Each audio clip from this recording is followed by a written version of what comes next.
I like to call being outdoors our hands-on experiential science lab.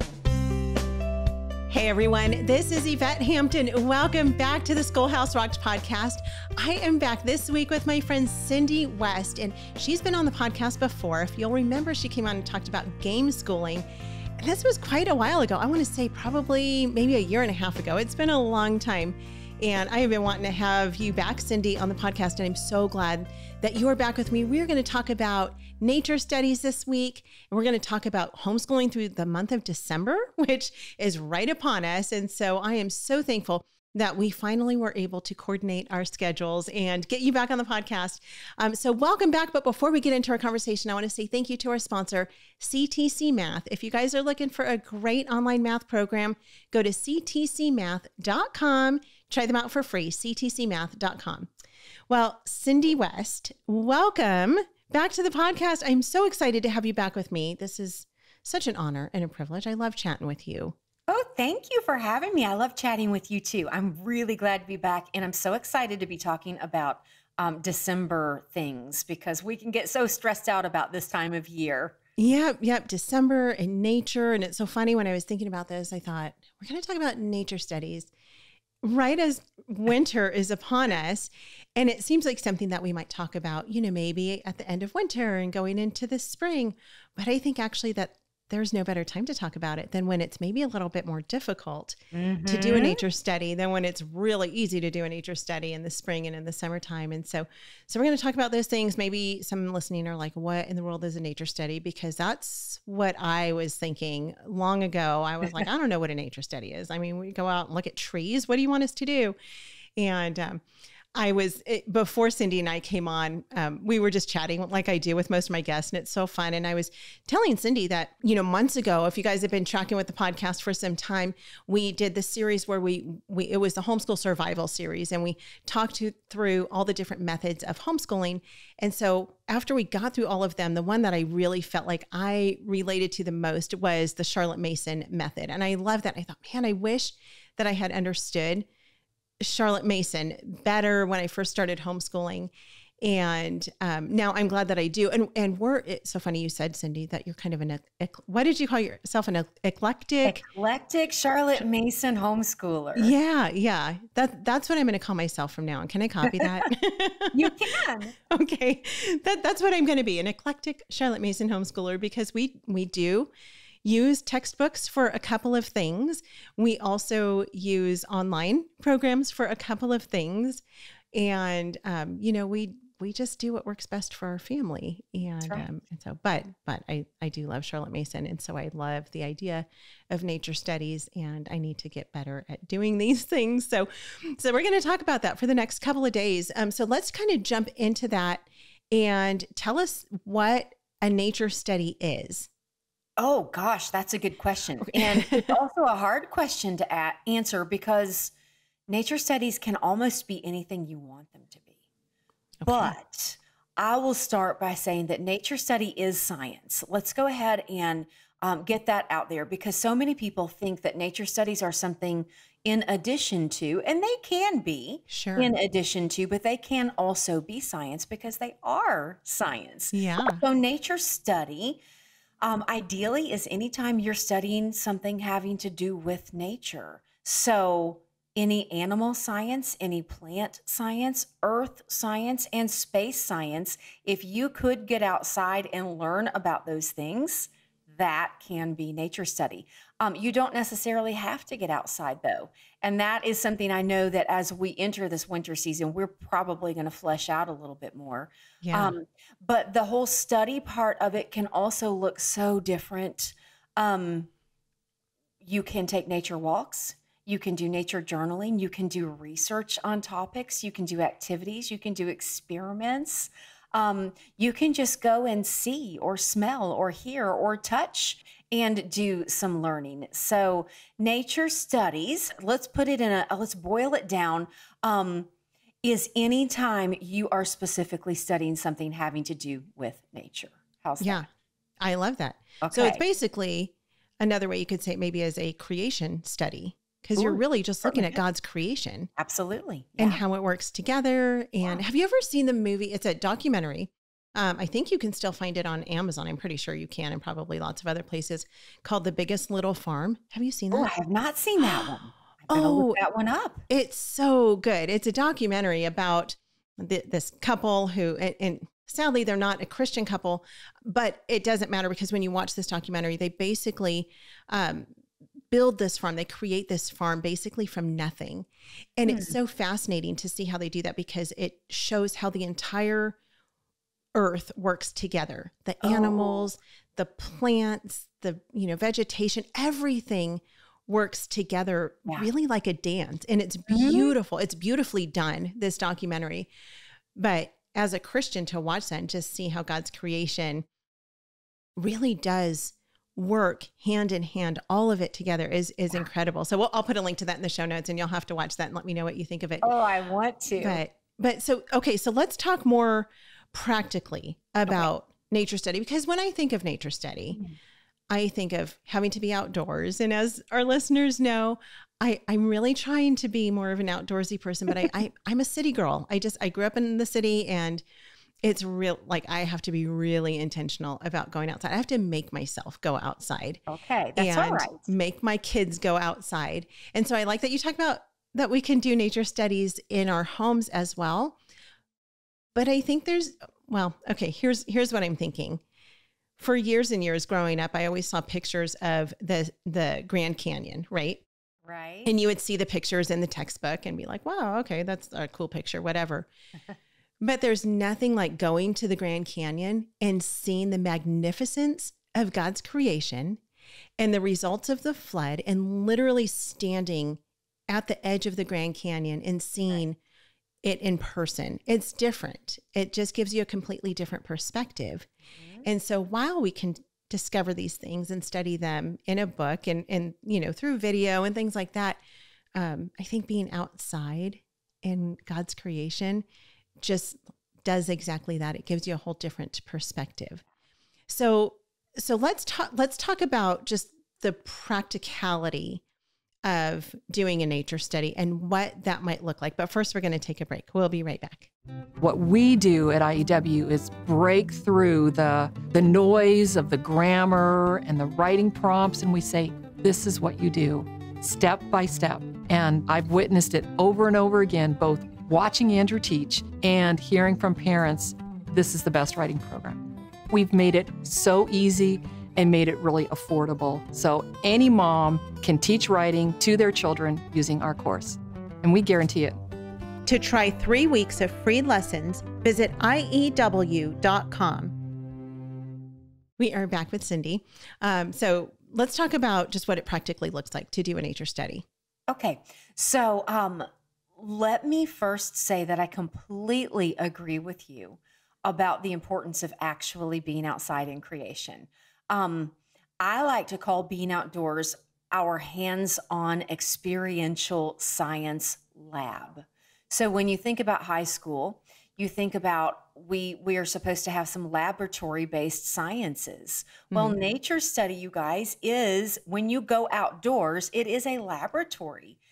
You are seeing, you're experiencing not only basic scientific things, but you alluded to this earlier in the video documentary you were talking about. Everything in science is so interdependent, not only within science, but to everything else. So as far as school goes, you can connect science to history, to math, to language arts, to art, through the actual being outdoors in nature. And it sort of just happens. You will realize all of a sudden you have this amazing opportunity to make various connections. So the ultimate goal is to get you outdoors, but there's definitely value in learning some things indoors too. So, it kind of depends on how we want to talk about this practically. So Okay. Go at it maybe from the angle of someone who doesn't love being outside. Is that okay? Sure. Okay. Well, yeah. So whatever you think is the best way. Okay. Well, I don't know the best way to approach this. Well, I think so yeah. either way we end up at the Okay. same place. Sure. So whether you hate going outside or it just gets really cold or really hot where you are, or certain seasons have incredible allergies for your family or some other reason, there are always excuses. But nature studies should not be something that's left undone. Now, some people might say, well, I can go get a textbook on animals and we can learn nature study that way, can't we? And I'm not going to probably argue with that.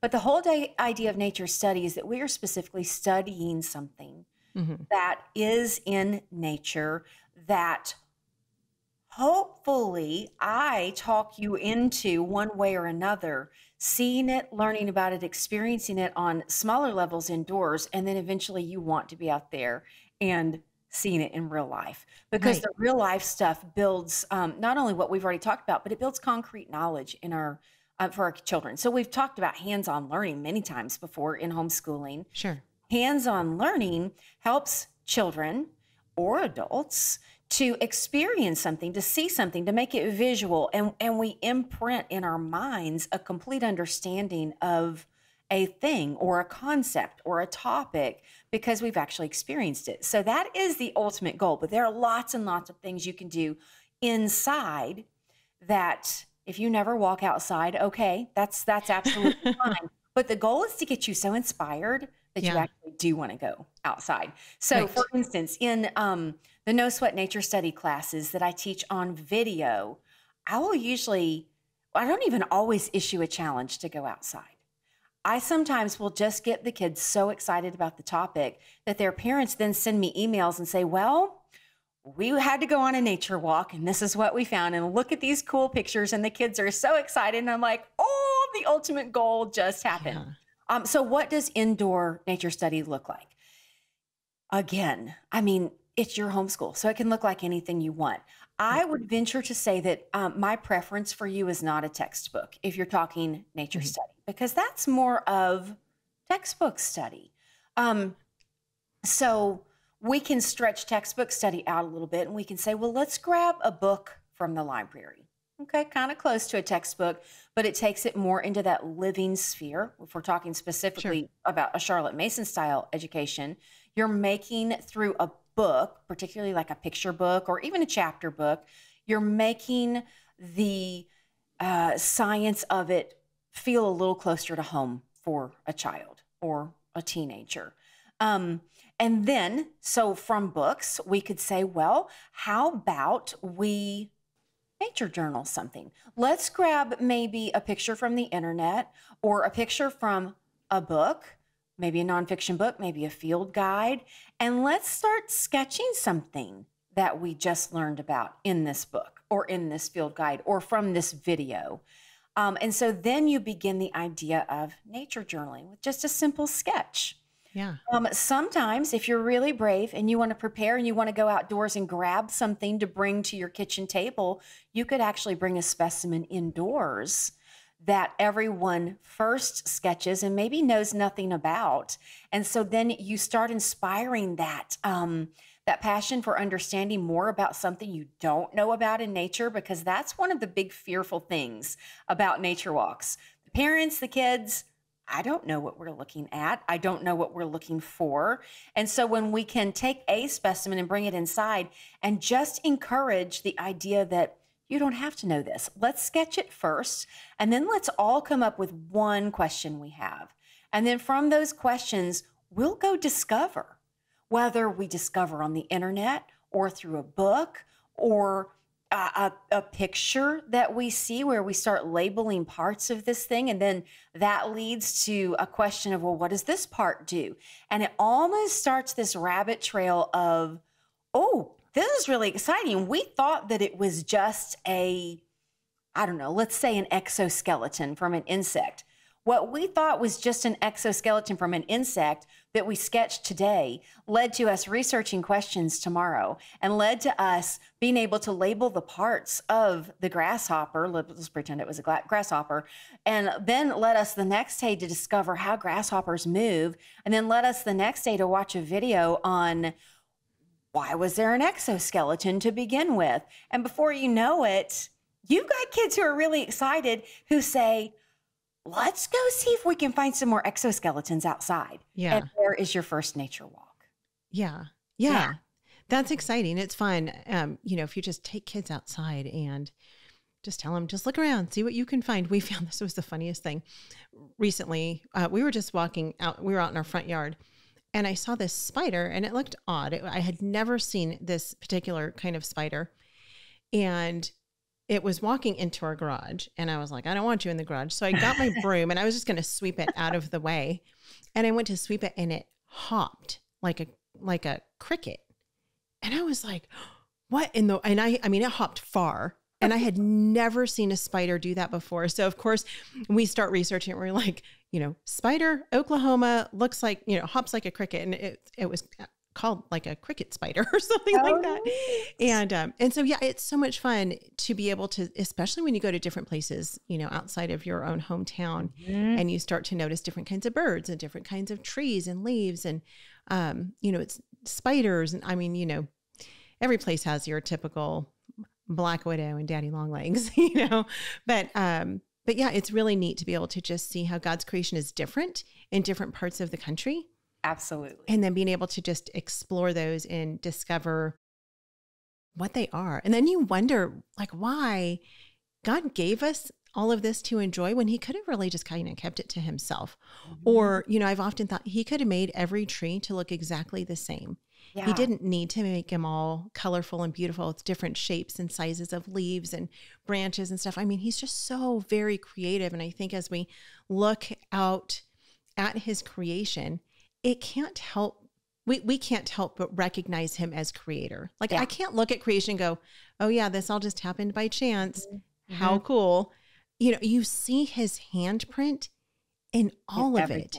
Yeah. In everything. Which is honestly why it is so important that I try to inspire people to get outdoors, because we can read about things and learn a lot. But I believe that the experience is what lets us see things almost in living color, in real life 3D, that lets us know that God is amazing and we can trust him.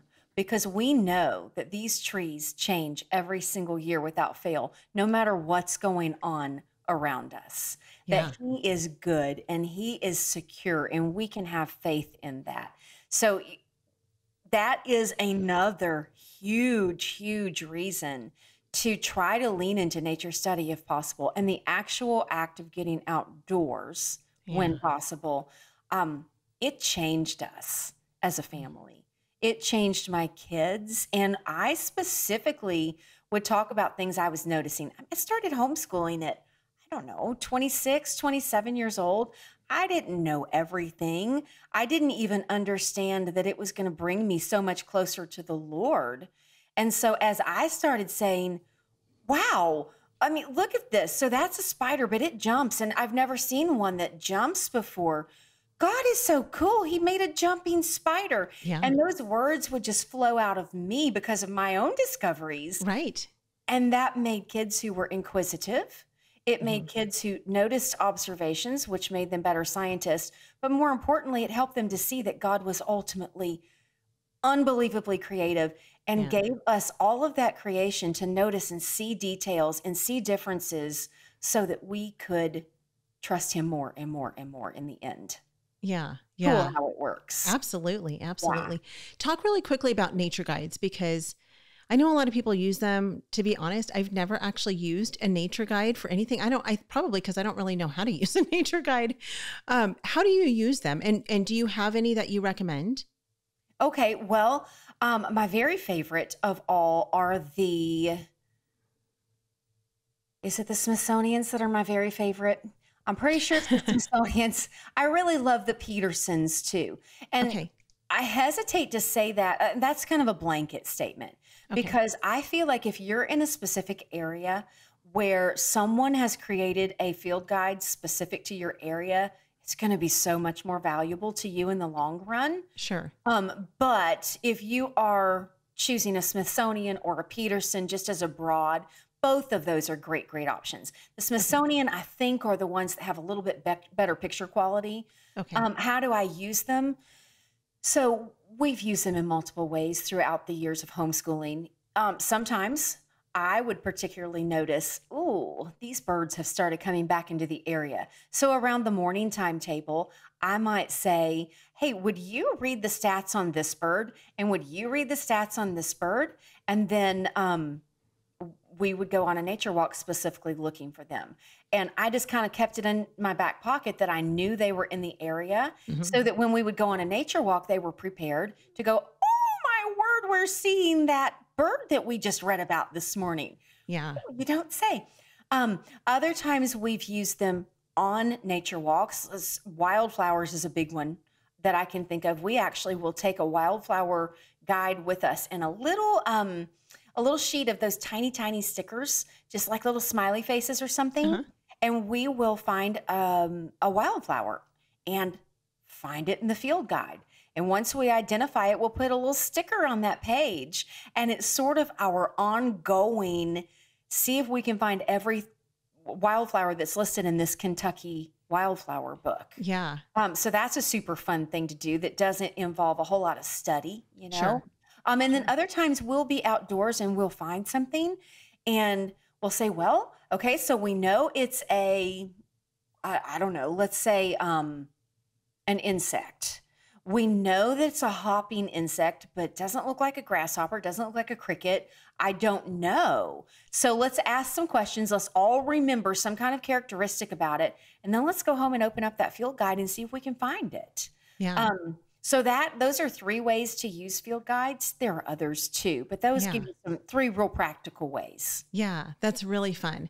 So cool. Okay, we are out of time, but we're going to continue talking about nature studies. And I know you very briefly mentioned that you have a master, it's a master course, right? And it's called, what do you call it? No Sweat Nature? So the No Sweat Nature Study classes, that's actually a membership where parents can put their kiddos in front of the computer, and I teach them for about 45 minutes to an hour about a nature topic. And we learn all kinds of science through the lens of nature study. You don't have to go outside afterwards, but it certainly does inspire some nature walks. Yeah, so fun. And you told me before we started recording that you have a new podcast with the same name. So tell us very quickly about your podcast. Sure. So it's the No Sweat Nature Study podcast. Every single one of those episodes, starting in season 3, support the lessons. So you can get a mini science lesson in the podcast. And then if you want to join us for the class, that's where we really dig in deep. Yeah. But it's been super well received. In so 25 episodes, we have over 100,000 downloads already. Wow. So, yeah, That's amazing. I'm so thankful for that. Yeah. So cool. Well, you'll get more now because now our audience knows about it. So maybe those who haven't heard about it yet, we'll put a link to that, of course, in the show notes, and check out Cindy's new podcast as well as your website. Tell them what your website is again. OurJourneyWestward.com. That started 16 years ago. It's got all sorts of creative homeschooling ideas. Charlotte so much Mason, information. Plus some. Yeah. Yes. Oh, so you have so much good information on there.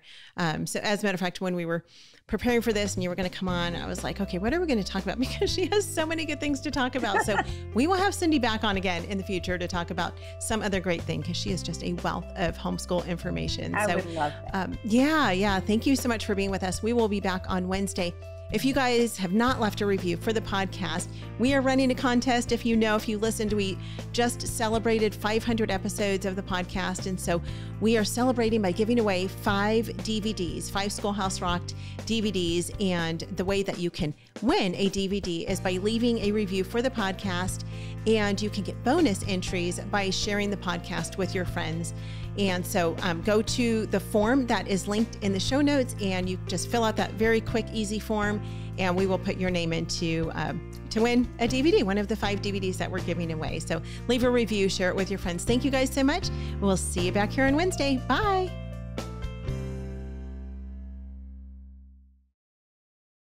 Over the past 6 years, you, the Christian homeschool community, have provided generous support to the Schoolhouse Rocked ministry, and it's had an enormous impact for the kingdom of God. Recently, we've spent some time taking inventory of what's been accomplished in this time because of your generous support.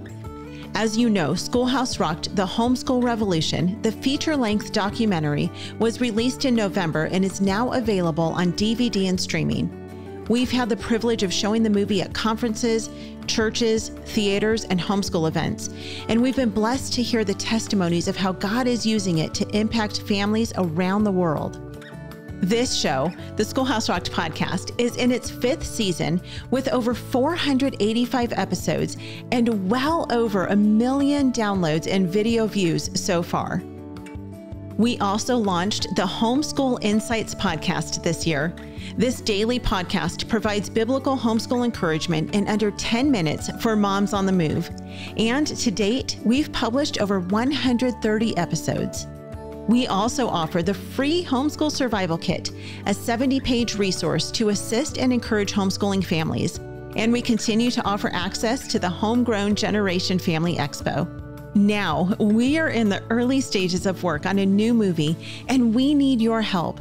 While we can't give many details yet, we expect this new film to have a huge impact in our culture. But projects like this simply can't be done without massive support from the community.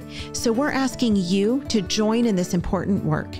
Visit schoolhouserocked.com/support and make a one-time or monthly donation that will change lives and hearts for eternity. That's schoolhouserocked.com/support.